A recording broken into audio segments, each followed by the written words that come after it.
Hello, my name's Paul. How's your day going?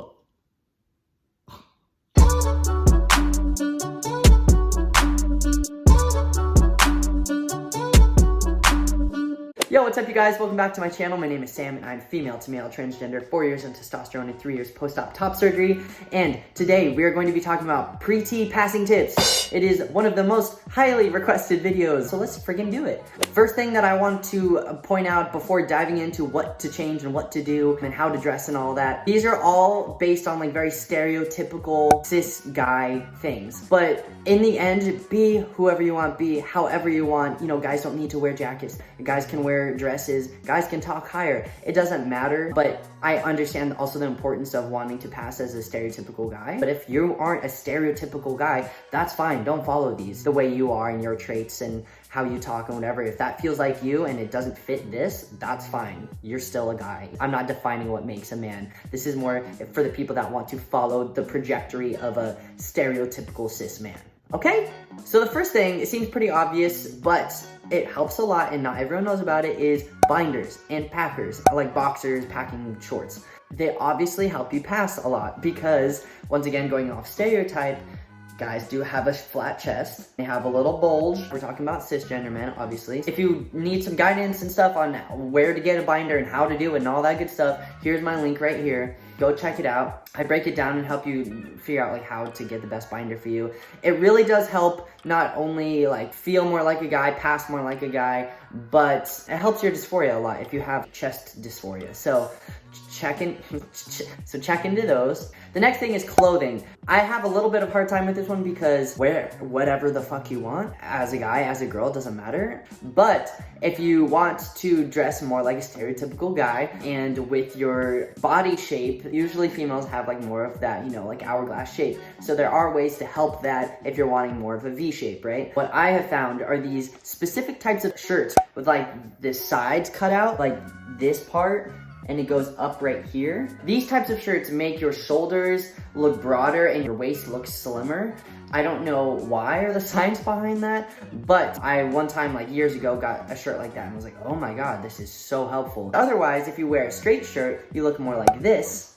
It kind of accentuates your hip shape, the wideness around it. So finding those shirts is super helpful. Wearing black is really helpful for hiding like shapes that you don't want. Same with patterns. I layered a lot. I love jackets. Obviously, I'm always wearing a jacket in my YouTube videos. That always helps hide stuff and just kind of broadens out because it's baggier. That's like the general gist of clothing and how to help you with like shapes and stuff. With my body shape, I've seen a lot of pre-T videos and they were like, you should wear button-ups, and button-ups just look horrible on me because I have slightly slimmer shoulders and a little bit wider of a hip. So on those people that have broader shoulders, that works fine. But to me, it just made me feel like I went out like this. So pay attention to your body type and see what works for you. Generally, those are some like good starting points. But once again, wear whatever the fuck you want. If you're a guy and you want to wear a goddamn dress, then do it. Who cares, you know? We're breaking it down. Next thing is your voice. I obviously have not conquered this one, but I have learned that I just don't give enough fucks to change it.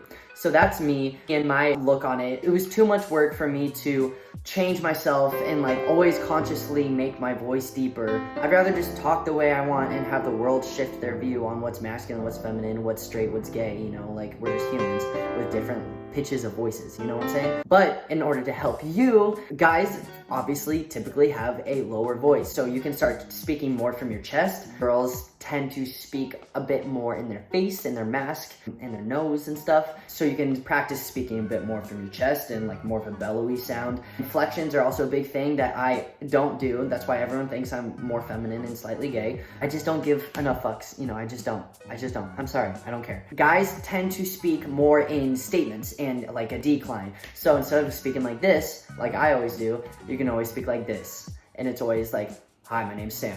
But it's more statement, ends on a decline. Sturdy, I know what I'm talking about, and even if you don't, if that makes sense. A lot of mine, you know, go up, and I'm like, yeah, and I'm like higher pitched, and it's going up, and it sounds more excited, and people just perceive that as more feminine or gay. So, you know, it's up to you to decide all of these things, like if you want to invest your time and energy into it or not. Either way is totally fine, totally individual. Next thing is mannerisms and walking. Also something I have not conquered, nor do I care. Guys don't generally talk a lot with their hands, and they don't do lots of neck movements and body movements, and I'm all wiggly. Guys tend to, like, you know, be a bit more still and sturdy in their movements and not moved, kind of like with their voice and statements. It's their body kind of stays a bit more still. Walking, girls tend to walk a bit more with shorter strides and they move more. Guys tend to walk with larger strides and pretty quickly, and they don't move a ton. That's something I've always done,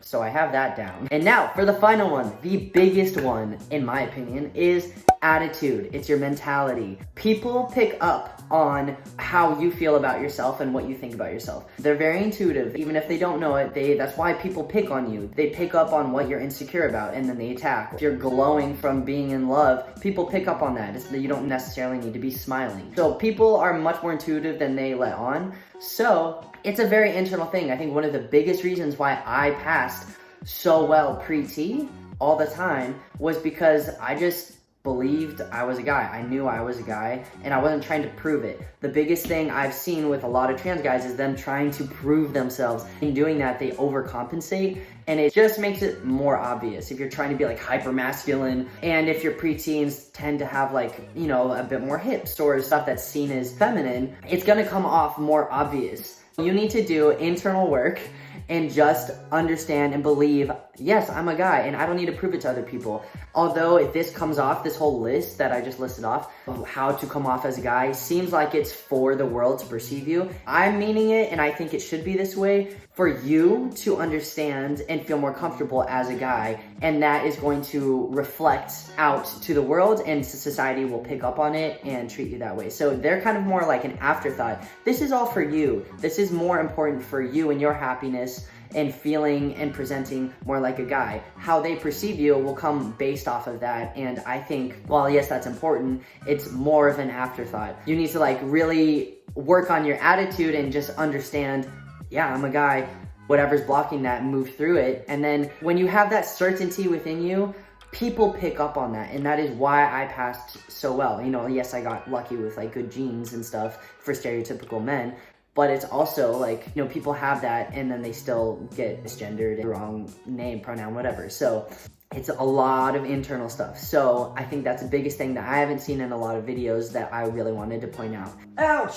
My foot is broken. If there's anything I have learned in this world through my transition, and I'm still continuing to learn, it is learning to not care about what society has put as masculine or feminine, and just accepting the traits that I have and I like about myself. There's this Alessia Cara line that sticks in my mind all the time, and I think it's a really good one. It's, you don't have to change, the world can change its heart, or something like that. I love that line because it's true. It's like, it's bullshit what we've, like, made so definitive in what is masculine, what's feminine. You as a human, you are special. I want people to remember those masculine, those feminine traits. Everyone has a mix of them. Everyone.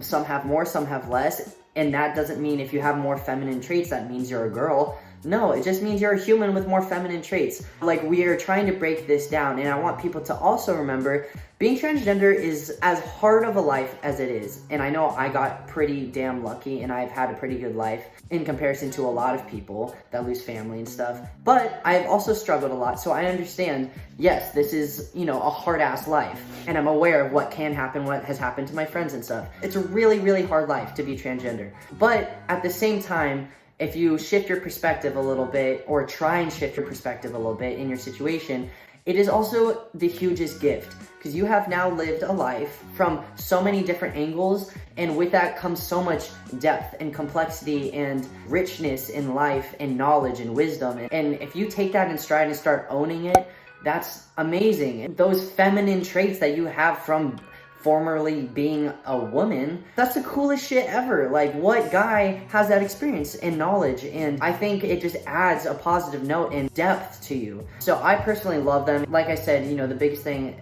that I have learned is, like, just to not give a fuck about my voice and my mannerisms. You know, I see comments, yeah, you should not talk like that and stop moving because that's why people are seeing you as gay. I'm like, you guys are missing the point. I don't want to go change myself so that I fit into society's definitions. I think that society should shift their views on defining what is what and make them just more of a human experience. Everyone has different traits. Just accept and understand what's so special about you, because being trans is incredibly special at the same time as it being hard, and you have a lot of richness to you. So learn what you care enough about to change, and that's totally fine, and learn what you just don't care enough about and you accept, and the world will eventually change, and if they don't, they can just suck it, you know? Anyways, that's my pre-T passing tips. I hope you guys enjoyed that. I hope it makes sense. Again, really focused on the attitude, but all the rest of the stuff will really help, and that's a lot of the stuff that will change with testosterone. So I think it's like totally okay and awesome to change. I'm not like judging you all for it because, you know, I did a lot of it too.